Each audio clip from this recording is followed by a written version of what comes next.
Houston, we have a problem. This is bullshit. I'm not listening to this. You are insane. No, you're insane.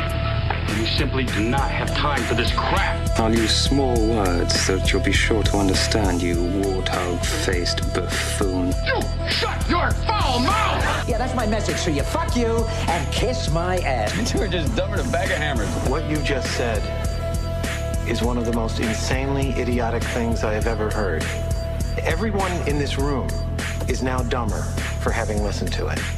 May God have mercy on your soul. You are now tuned in to Dusty Vision Radio.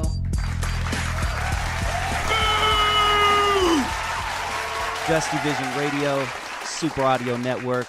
We are back in the studio, ladies and gentlemen. What up, Dre? What's up, man? Sorry, I'm rusty as hell. It's all good. It's only been a month, man. Good to see you, Playboy.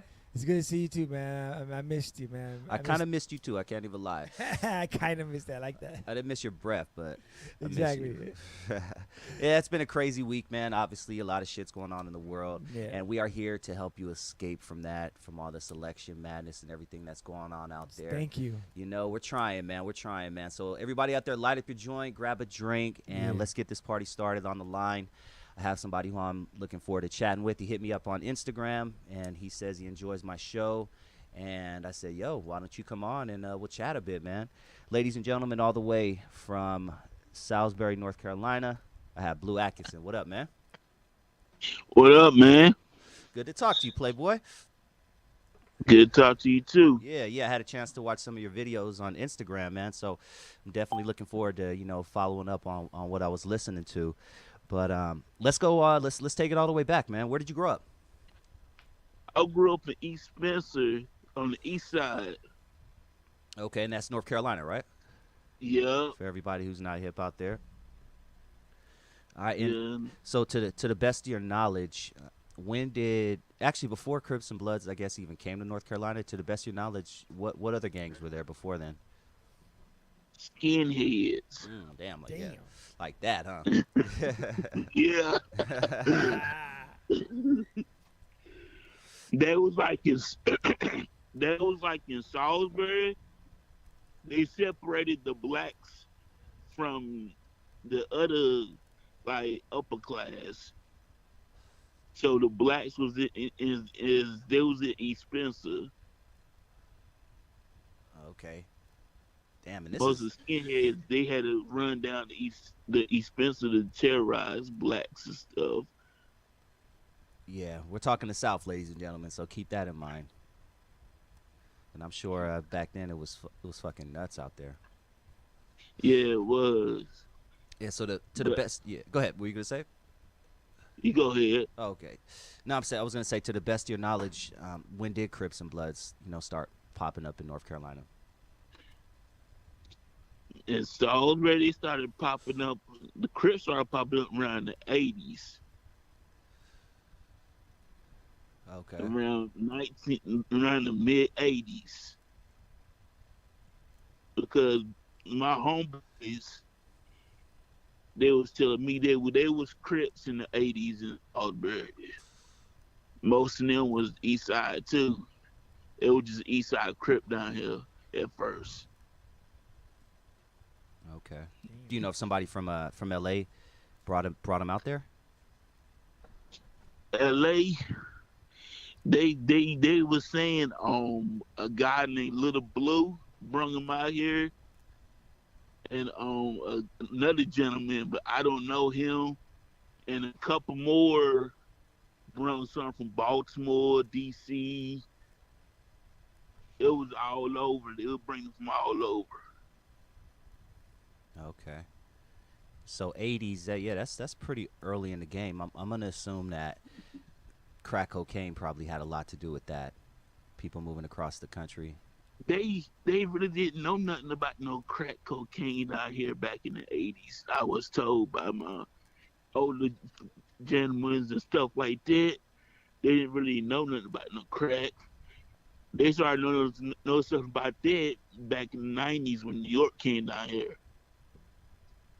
Okay. How much of an influence do you think things like gangster rap and movies like Colors had bringing gangs there? And none. Okay. Because it started off with families at first. Okay. If you Explain that. didn't run this family, you was this, you was that. Like it was like family ties at first. Okay. And who? Because I wasn't allowed to watch it, so I had to. Cause my family basically they went to church, but they still did little stuff, activity and stuff like that.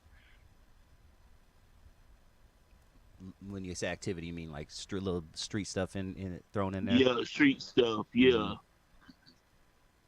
Okay. And what But neighborhood? Yeah. Go ahead. I'm sorry. Huh? Keep cutting you off. You go. I want to hear your story. But most of them